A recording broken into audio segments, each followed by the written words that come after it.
안녕하세요. 저는 귀여운 손주가 태어날 날만 기다리고 있는 할머니입니다. 살면서 자식 농사만큼 중요한 건 없다고 하잖아요. 저와 남편은 불과 몇 년 전까지만 해도 자식 농사 망했다고 좌절감에 빠져 있었어요. 하지만 시들어있던 꽃도 희망을 잃지 않고 진심을 담아 키우면 언젠간 다시 예쁜 꽃을 피우듯 저희 자식들도 뒤늦게나마 저희의 진심을 알아주기 시작하더라고요. 저와 자식 간에 있었던 일을 이야기하리라고는 생각을 해본 적이 없었는데 그래도 제 이야기를 통해 누군가에겐 힘이 되었으면 하는 마음에 사연을 보내게 되었습니다. 제게는 티 없이 맑고 순수하며 가족밖에 모르는 바보 같은 남편이 있어요. 저와 남편은 장애인센터에 봉사로 갔다가 우연히 만나 남들과 똑같이 연애를 하고 결혼했어요. 겉모습과 하는 행동을 보면 다른 사람들과 별반 다를 게 없지만 딱 하나 보통 사람들과 다른 점이 있었죠. 그건 바로 남편의 어눌한 말투인데요. 저희 남편은 약간의 언어장애가 있지만 소통하는 데에는 전혀 문제가 없었어요. 말을 오래 하면 살짝 어눌한 게 티가 나긴 하는데 아무 말 안 하고 있으면 비장애인들과 다를 게 없었어요. 겉모습만 보면 비장애인과 구분이 안 가는 남편도 사회생활을 하며 많이 차별을 당했더라고요. 일을 못하는 것도 아니었는데 단지 말투가 살짝 어눌하다는 이유로 무시를 당했었어요.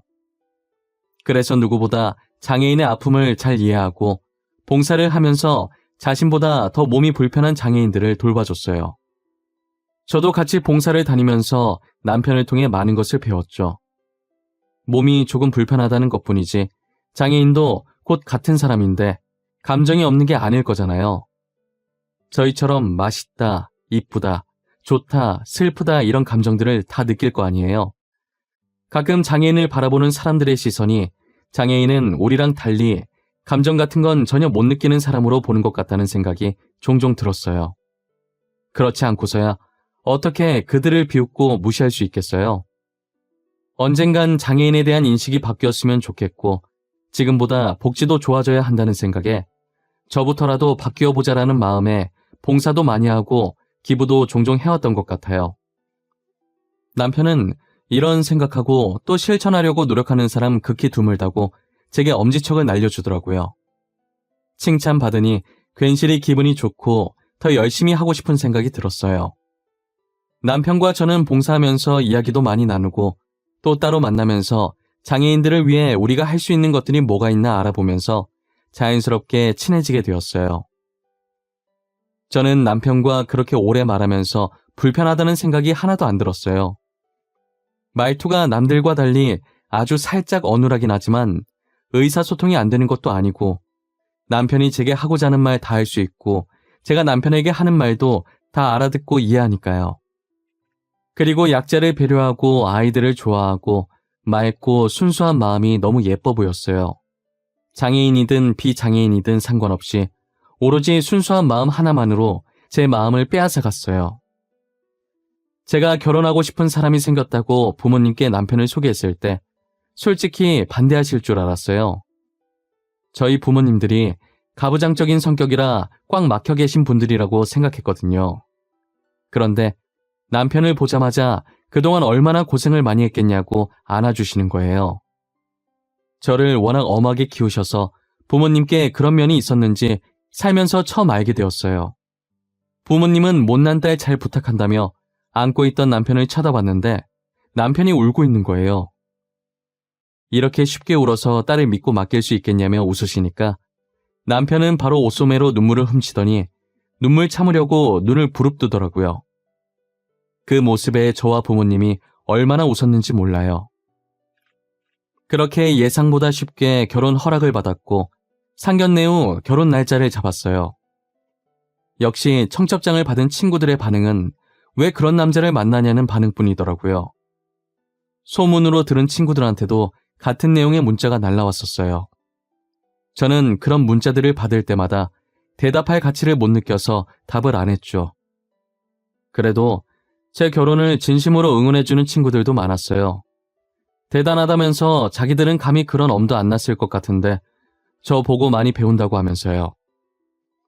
처음엔 비꼬는 건가 싶을 수 있었는데 정말 제게 한 말이 빈말은 아니었는지 그 뒤로 정말 장애인 봉사도 다녀오고 간간히 기부도 하고 그러더라고요. 가끔은 저랑 저희 남편과 같이 장애인 봉사를 간 적도 있어요. 저로 인해 조금씩 바뀌는 친구들을 볼 때마다 괜히 뿌듯해지더라고요. 저는 지나가는 사람들이 전부 다 알 정도로 그렇게 유명한 화가는 아니었지만 제 그림을 찾는 마니아층이 탄탄하게 있어서 밥벌이를 하고도 남는 화가였어요. 원래 집이랑 작업실을 분리했었는데 작업실 가기 전 준비하는 시간이 너무 아깝더라고요. 그래서 이번에 결혼하면서 신혼집을 작업실 겸 해서 조금 큰 2층 집으로 장만을 했어요. 1층은 온전히 저희 가족 생활하는 공간으로 활용했고 2층은 제 작업실 겸 남편 작업실로 만들었어요. 남편은 당장 작업할 게 없었지만 혹시나 나중에 하고자 하는 일이 생기면 쓰라고 만들어 놨었어요. 하지만 아이들이 태어나면서 남편은 육아를 하느라 바빴고 남편의 작업실은 아이들의 놀이터가 되었죠. 집이 곧 작업실이다 보니 아들 셋을 낳고도 육아에 문제될 게 전혀 없더라고요. 제가 작업할 땐 남편이 봐주고 작업이 끝나면 제가 아이들을 보고 남편을 쉬게 했어요. 남편과 붙어있는 시간이 더 길어서 아이들이 어찌나 남편을 좋아하던지 질투가 날 때도 있었어요. 하지만 그건 세상에 대해 아무것도 모를 순수했던 어릴 때의 이야기고 아이들의 머리가 클수록 말이 어눌한 남편을 멀리하기 시작하더라고요. 아빠 곁에서 한시라도 안 떨어지려고 하던 아이들이 이젠 자신의 근처에도 오지 말라고 하니 남편은 당연히 바뀐 아이들을 보면서 슬픔에 잠겨 있었죠. 한 번은 학부모 상담이 있어서 학교에 가려고 하는데 첫째가 진지하게 말을 하더라고요. 엄마, 아빠는 학교 안 오면 안 돼? 솔직히 우리 아빠는 다른 아빠들이랑 다르잖아. 나 진짜 부끄러워서 학교 못 다녀. 그러니까 엄마만 와. 알았지? 너 그게 무슨 말버릇이야? 내가 그렇게 가르쳤어? 아빠가 너 얼마나 이뻐했는데 어떻게 그래? 아, 싫은 걸 뭐 어쩌라고. 나 아빠가 말 더듬는 거 싫어. 그냥 말을 안 했으면 좋겠어. 가만히라도 있으면 괜찮은데 가서 말할 거 아니야. 누가 듣기라도 하면 어떡해. 나는 싫어. 부끄러워. 너 진짜 왜 그래? 원래 안 그랬잖아. 어릴 땐 아빠 좋다고 따라다녔었잖아. 도대체 왜 이렇게 아빠한테 상처를 주는 거야? 어? 엄마는 왜 자꾸 어릴 때 얘기를 꺼내? 지금은 싫다고. 내가 싫다잖아. 엄마만 오라는 게 그렇게 잘못된 거야? 엄마만 와도 되는 거잖아. 굳이 둘 다 와야 돼? 첫째는 남편이 학교에 가면 어눌한 말투 때문에 부끄럽기도 하고 친구들한테 놀림받는다고 남편을 두고 저 혼자만 학교에 오라고 하더라고요. 저는 제 배 아파 낳은 자식 입에서 그런 소리가 나올 줄은 꿈에도 몰랐어요. 정말 사소한 거라도 혼내면 다시는 안 혼나려고 같은 실수 반복 안 하는 아이인데 정말 사소한 거라도 혼내면 다시는 안 혼나려고 같은 실수 반복 안 하는 아이인데 남편과의 문제에선 절대 제 말을 들으려고 하지 않았어요. 매번 혼내고 싸워도 늘 처음으로 돌아가서 남편을 멀리하려고만 했어요. 첫째랑 같이 학교 갔다가 남편의 말투를 들은 아이들이 어린 마음에 첫째랑 안 놀아줬었나 봐요. 첫째에겐 아무 문제가 없었지만 남편이 말을 잘 하지 못한다는 이유 하나만으로 아이들이 피하고 놀아주지 않으려고 했던 거예요. 물론 그 아이들이 하는 행동은 정말 잘못된 것이고 그것 또한 가정교육의 문제였겠지만 첫째는 그 일로 상처를 받았고 원인이라 생각하는 남편에게 화풀이를 하게 된 거죠. 집 근처에 외식이라도 하려고 나가면 혹시나 친구들이랑 마주치게 될까봐 창피하다고 남편을 데리고 나가지 말자고 하는 통에 매번 다른 동네까지 가서 외식을 했었어요. 첫째가 계속 이렇게 행동하니 당연히 밑에 동생들도 보고 배워 첫째가 하는 행동 그대로 했어요. 하나만 난리쳐도 머리 아픈데 셋씩이나 난리를 치니 지옥이 따로 없었어요. 그래도 눈치껏 가부장적인 저희 부모님 앞에서는 한마디도 안 하고 있더라고요. 친정 부모님께서 장손이라고 첫째를 마냥 이뻐하셨었는데 전에 한번 남편한테 하는 행동을 보고 처음으로 첫째에게 정색하시면서 호되게 혼낸 적이 있으셨거든요. 저도 똑같이 혼을 냈었는데 풍기는 아우라가 달랐는지 그 뒤로는 외갓집에 간다고 하면 남편한테 찍소리도 못하고 구석에서 자기들끼리 놀고 있더라고요. 저는 그래도 아직 아이들이 어려서 못 모르고 사춘기니까 성인이 되어 철들면 바뀔 줄 알았어요. 하지만 제가 아이들을 과대평가했었는지 성인이 된 후에는 철이 들긴커녕 오히려 자기들 다 컸다고 남편에게 막대하는 게 더 심해지는 거예요. 이제 부모 도움 없이 혼자서 할 수 있는 것들이 많아지니 남편은 더 이상 필요 없다고 느껴진 거겠죠. 자식들 결혼시킬 때도 정말 많이 싸우고 남편과 저는 자식들에게 실망감을 느꼈어요. 상견례 하면서 아버지를 부르지 말자는 게 말이 되나요? 첫째는 아버지 바빠서 못 온다고 대충 말해놓을 테니 아예 오지 말라고 하고, 둘째는 남편과 똑 닮은 작은 아버지를 제 옆에 앉히겠다고 하는 거예요. 그나마 형들보다 양반이었던 셋째는 아버지 오시긴 하는데 원래 무뚝뚝해서 말이 없는 편이라고 했으니 짧게만 대답하라고, 길게 대답하면 들킨다고 신신당부를 하더라고요. 자식들 결혼시키면서 저희가 이렇게 심적으로 힘들고 상처받게 될 줄은 몰랐어요.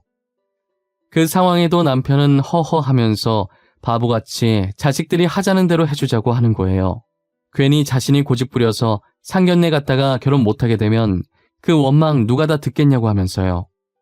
상견례만 잘 넘어가면 어차피 마주칠 일 많이 없어서 결혼식 날 부모님 석에는 앉혀드린다고 하니 자신은 결혼식장에 가서 자식들 결혼하는 모습을 보는 것만으로도 감사하다고 하더라고요. 그렇게 저희는 이런저런 많은 일을 겪고 우여곡절 끝에 마지막 남은 막내의 결혼까지 무사히 마쳤다는 표현이 맞는 건진 모르겠지만 아무런 탈 없이 잘 끝마쳤어요. 자식들 결혼을 다 마치고 모든 게 끝났다고 생각했어요. 며느리들도 저희 남편이 말이 어눌하다는 걸 알고 결혼을 한 것이었거든요. 그래서 이제는 조금 편하게 살 수 있지 않을까 했어요. 저희 자식들 중에 막내가 제일 먼저 저희에게 손녀를 안겨주었어요. 저희는 혹시나 사돈이랑 마주칠까봐 사돈이 가신 후에 보러 갔어요. 눈은 저희 아들을 닮고 나머지는 막내 며느리랑 똑 닮은 것이 너무 이쁜 거예요. 저는 손을 씻고 아이를 안아들었고 남편도 아이를 안아보고 싶어서 손을 씻고 기다리고 있었어요. 아이는 저를 보기 위해 눈을 뜨려고 안간힘을 쓰는데 어찌나 예쁜지 몰라요. 그렇게 제가 몇 분 정도 안고 있다가 남편에게 아이를 넘겨주려고 하는데 물을 떠오던 막내 아들이 그 모습을 보고 물을 내려놓더니 기겁하면서 달려오더라고요. 남편은 아직 애를 제대로 안아보지도 못했는데 막내 아들이 순식간에 아이를 낚아챘어요.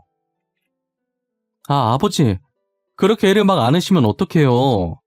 태어난 지 얼마 안 돼서 면역력도 약한데 애한테 병균 옮으면 어쩌려고 그래요. 왜 이렇게 생각이 없어요?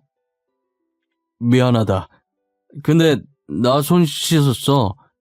비누로 깨끗하게 씻고 아이 안은 거야. 옷이 더럽잖아요, 옷이. 밖에서 먼지 다 묻히고 왔을 거 아니에요. 가뜩이나 아이한테 문제 있을까봐 태어날 때까지 얼마나 걱정했는데. 너 방금 한 말 무슨 뜻으로 말한 거야? 아이한테 문제 있을까봐 걱정했다고? 무슨 문제 때문에 걱정한 건데? 혹시 내가 생각하는 그런 거 아니지? 어머니가 생각하는 거 맞아요. 혹시나 우리 애한테도 장이 있으면 어쩌나 걱정했어요. 유전일 수도 있는 거잖아요.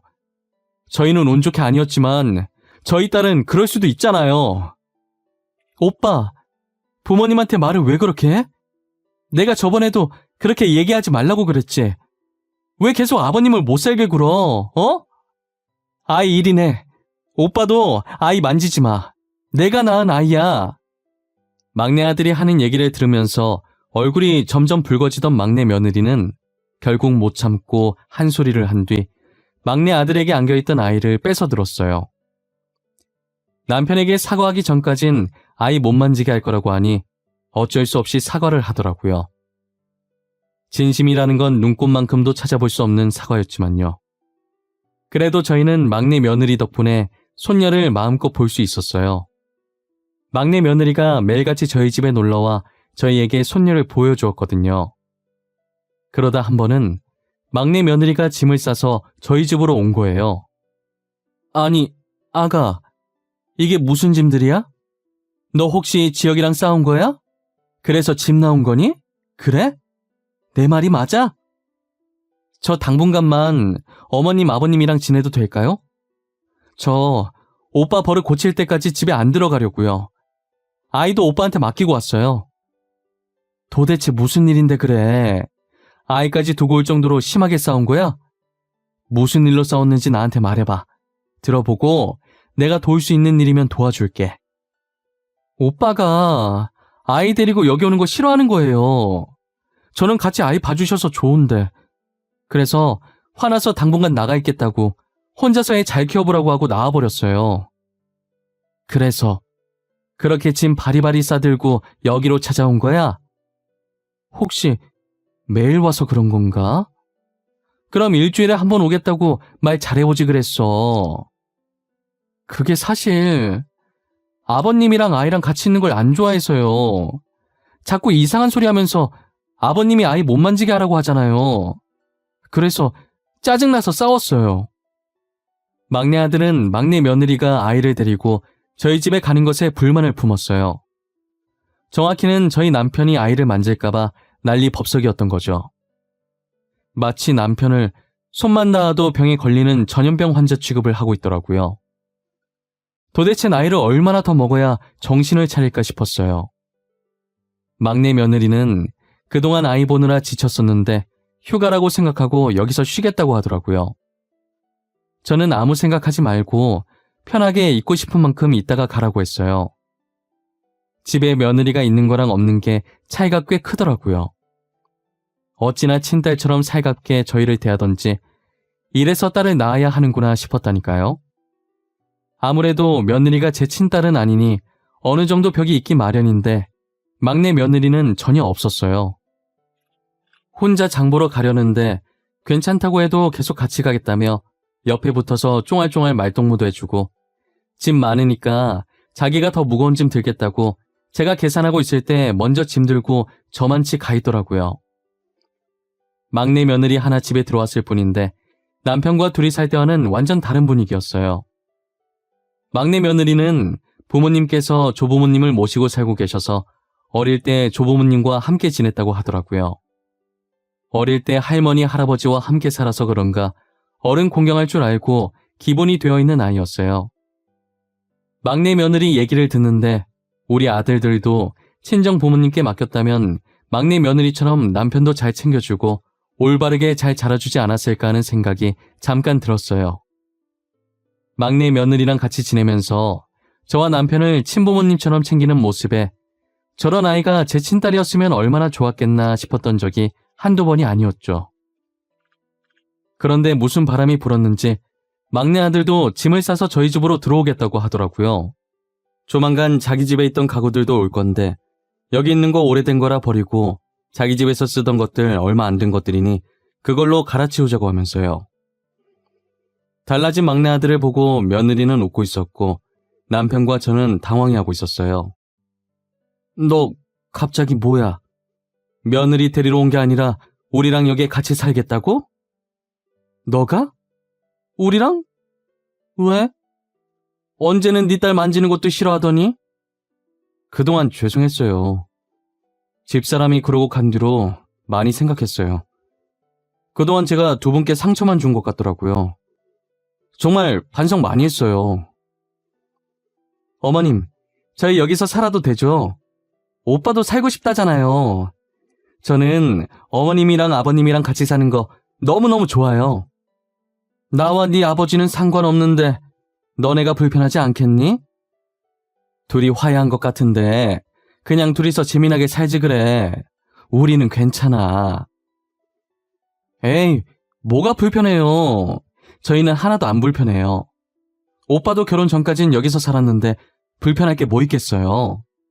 그리고 저는 이렇게 같이 사는 게 더 재밌어요. 막내 며느리는 제게 팔짱을 끼면서 같이 살게 해달라고 애교를 부리더라고요.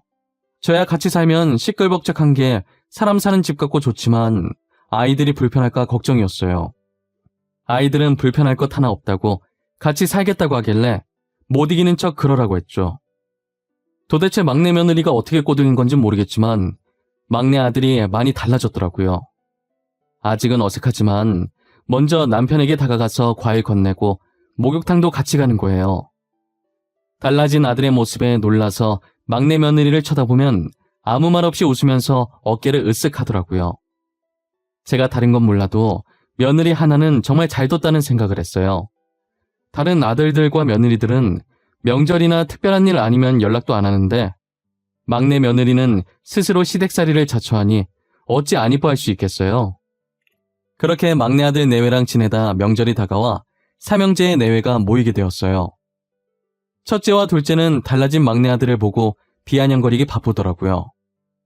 지혁이 말이야, 언제부터 저렇게 아버지를 챙겼다고 난리래? 아버지 뒷공무니만 쫓아다니네. 벌써부터 유산 노리고 저러는 건가? 에이, 설마. 근데 아버지 유산이랄 게 있나? 어머니 유산이면 몰라도 지혁이 아예 집도 정리하고 여기서 산다며. 진짜 아버지 우리 몰래 숨겨놓은 재산 있는 거 아니야? 그렇지 않고서야 저렇게 챙길 필요가 있어? 같이 아버지 무시할 땐 언제고 이제 와서 왜 저래? 이놈들아, 제발 철 좀 들어라. 너넨 언제 철 들려고 이러냐? 형이라는 놈들이 동생 욕을 해서 쓰겠어? 동생 좀 보고 배워. 뒤에서 동생 욕한다고 바쁜 한심한 아들들 머리를 숟가락으로 가볍게 쳤어요. 제가 자신들 옆에서 밤을 숟가락으로 퍼먹고 있자 서로 눈짓을 하더니 제 옆에 바짝 붙어서는 혹시 남편에게 숨겨진 재산이 있냐고 묻는 거예요. 아무래도 막내가 돈 냄새 맡고 저러는 것 같다고 하면서요. 남편한테 막대하는 것도 모자라서 막내를 돈밖에 모르는 속물로 만드는 게 너무 괘씸하더라고요. 그래서 먹고 있던 숟가락으로 다시 한번 아들들 머리를 내려쳤어요. 이번엔 힘 좀 실어서 내려치니 아팠는지 머리를 감싸쥐더라고요. 저는 주제를 바꿔보려고 손자 얘기를 하기 시작했어요. 너네는 언제 애 낳으려고 그러냐? 다 늙어서 낳을래? 너네 지금 결혼한 지가 언제야? 너는 6년, 너는 4년 됐지 않았니? 그러다 노산으로 애 낳기 힘들어진다. 낳을 거면 빨리 낳아. 아, 나도 낳고 싶어. 낳고 싶다고. 지금 누구 때문에 못 낳고 있는데 우리라고 뭐 이러고 싶어서 이러는 줄 알아? 맞아. 우리도 아들, 딸 낳고 싶은데 무서워서 못 낳고 있는 거야. 엄마는 잘 알지도 못하면서 우리한테 그래? 무섭긴 뭐가 무서워. 애는 여자가 낳지. 네가 낳아? 막내 봐라. 막내는 벌써 낳아서 지금 애가 저만큼 컸다. 그러니까 쟤는 장이 하나 할까봐 겁나지도 않나. 어떻게 낳을 생각을 했지? 나는 진짜 우리 애도 장이 있을까봐 못 낳겠던데. 우리는 운 좋게 건강하게 태어났지만 한 대 걸려서 우리 애가 장애 있으면 어떡해. 우리 집사람도 엄청 걱정해. 애는 낳고 싶은데 문제 생길까봐. 아들들이 저렇게 얘기하니 며느리들도 무섭다고 한마디씩 거들기 시작하더라고요.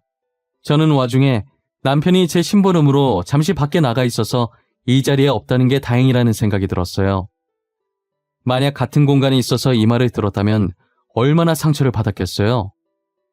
순간 저도 욱해서 아들과 며느리들한테 그런 식으로 살지 말라고 소리쳤고 제 목소리가 커진 걸 듣고 부엌에 있던 막내 아들 내외가 무슨 일이냐고 뛰쳐나왔어요. 진짜 보자 하니까 너네 진짜 그딴 식으로 살지 마. 그러다 천벌 받아. 그리고 첫째랑 둘째, 너네는 부모님이 그렇게 가르치셨니? 시아버지 대우 그딴 식으로 하라고 하셨어? 어머님, 무슨 일이에요? 왜 목소리가 커져요? 싸우는 거예요? 너네 아버지는 장애 가지고 태어나고 싶었겠니? 어? 내가 그동안 아직은 어려서 그렇겠지. 성인이어도 아비가 안 되어봐서 아비 마음을 모르겠지 하면서 그냥 넘겼어. 근데 정도가 심하지 않니? 우리는 걱정도 못해. 솔직히 우리가 틀린 말 한 것도 아니잖아. 우리 몸에 아버지 유전자 있으니까 우리 자식이 장애아로 태어날 가능성이 있는 거 맞잖아. 큰아주머님, 말을 왜 그렇게 해요? 키워준 아버지한테 그렇게밖에 말 못해요? 저희 할아버지도 장애인이셨어요. 근데 저희 아빠도 저도 비장애인이고 제 딸도 비장애인이에요. 막내 며느리는 첫째 아들 말에 들고 있던 뒤집개를 바닥에 던지면서 소리쳤어요. 갑작스러운 막내 며느리의 고백에 다들 놀란 듯 막내 며느리만 쳐다보고 아무 말도 못하더라고요. 그리고 울분을 토하듯 지금은 우리가 비장애인이지만 우리라고 장애인 안 될 줄 아냐고, 당장이라도 사고 잘못 나면 장애인 될 수 있는 거라고 주먹을 쥐면서 소리 질렀어요. 서열로 보나 나이로 보나 막내인 셋째 며느리가 자신들에게 삿대질하면서 소리를 질러도 맞는 말뿐이니 첫째, 둘째 아들 내외들이 아무 말도 못하더라고요. 저는 조용히 방 안으로 들어가 서랍 구석에 박혀있던 수첩들을 꺼내서 아들들 앞에 던져놨어요. 아들들은 제가 던진 수첩을 들더니 저를 쳐다보길래 한번 열어보라고 했어요. 수첩들 표지엔 아들들의 이름이 적혀 있었고 그 속엔 남편의 글씨로 빼곡히 가득 차 있었어요. 그 수첩엔 아들들이 태어난 직후부터 성인이 되어 결혼할 때까지의 육아일기가 적혀 있었어요. 저도 안 썼던 육아일기를 남편이 하루도 빼놓지 않고 써내려갔었죠. 남편은 어느 정도 컸을 때 한 일기장에 다 같이 적어도 됐을 텐데 꼭 한 사람씩 따로 일기를 적었어요. 육아일기를 보고 있으면 남편이 얼마나 자식들을 아껴왔는지 볼 수 있었어요. 늘 자신에게 모진말을 하던 못난 아들들이지만 부모가 아니면 누가 자식의 투정을 받아주겠냐며 그렇게 남편은 자기 가슴이 멍들고 있는 줄도 모르고 항상 아들들 생각뿐이었어요. 첫째와 둘째 아들은 수첩을 읽어 내려가며 조용히 눈물을 흘렸어요. 그리고 다른 공책을 꺼내서 아들들에게 건넸어요. 거기엔 아들들이 그동안 남편에게 어떻게 했는지가 적혀있는 제 일기장이었어요. 아들들이 모진말을 할 때마다 그 말들이 자신을 강하게 만들어준다며 그냥 웃어넘기던 남편의 모습이 담겨있는 일기장이었어요.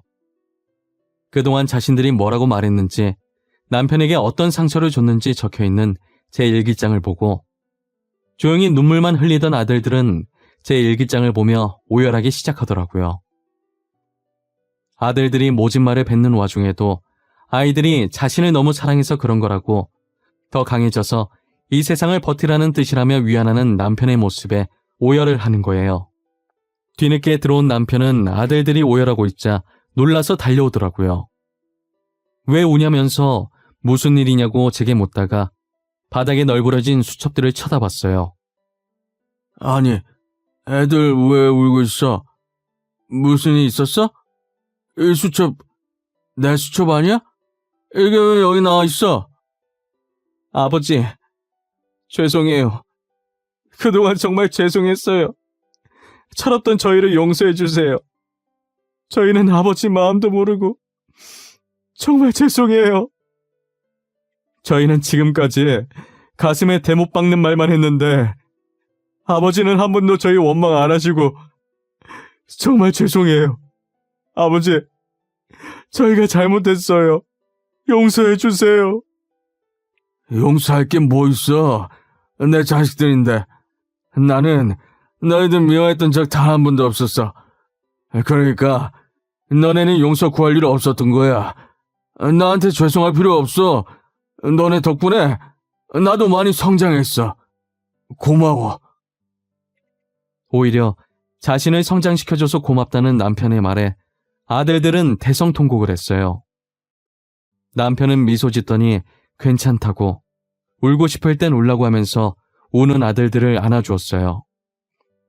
며느리들도 눈치를 보다가 머뭇거리면서 남편에게 죄송하다고 하더라고요. 결국 며느리들도 눈물을 흘리고 저희 집은 명절 음식 만들다 울음바다가 되었어요. 명절이 지나고 평소에 한 번도 연락 안 왔던 아들들에게 하루에 2번씩 전화가 오더라고요. 오전엔 아침은 먹었는지, 오늘 뭐 할 건지, 저녁엔 저녁은 먹었는지, 오늘 뭐 했는지, 이렇게 2번씩 꼬박꼬박 저희 안부를 묻곤 했어요. 아들이 전화 오면 뒤엔 며느리들한테 안부 전화가 왔어요. 그리고 얼마 지나지 않아서 첫째 며느리가 임신을 했더라고요. 둘째 며느리도 임신하려고 열심히 준비하고 있다고 하고요. 요즘은 아들과 며느리가 효도 대결이라도 하는 듯 번갈아가며 전화가 오고 있어요. 확실히 예전보다 저희 집 방문하는 횟수가 많아졌고요. 남편과 제가 20년 넘게 기다려온 행복이 이렇게 찾아오네요. 오랜 시간이 걸렸지만 오래 걸린 만큼 저희의 행복도 길게 갔으면 좋겠어요. 저와 남편은 요즘 장손 맞을 준비하느라 바빠요. 아직 태어나려면 2달 정도 남았지만 첫째 며느리가 저와 남편을 데리고 아기용품 사러 다니느라 바쁘네요. 저희를 이렇게 잘 챙겨주는 모습을 보니 아들들과 며느리들에게 너무 고마워요. 제 긴 이야기는 여기서 끝내보려고 합니다. 지금까지 들어주셔서 감사하고 제 사연을 들으시고 부모님이 생각나셨다면 당장 전화해서 사랑한다고 말해보는 게 어떨까 싶네요.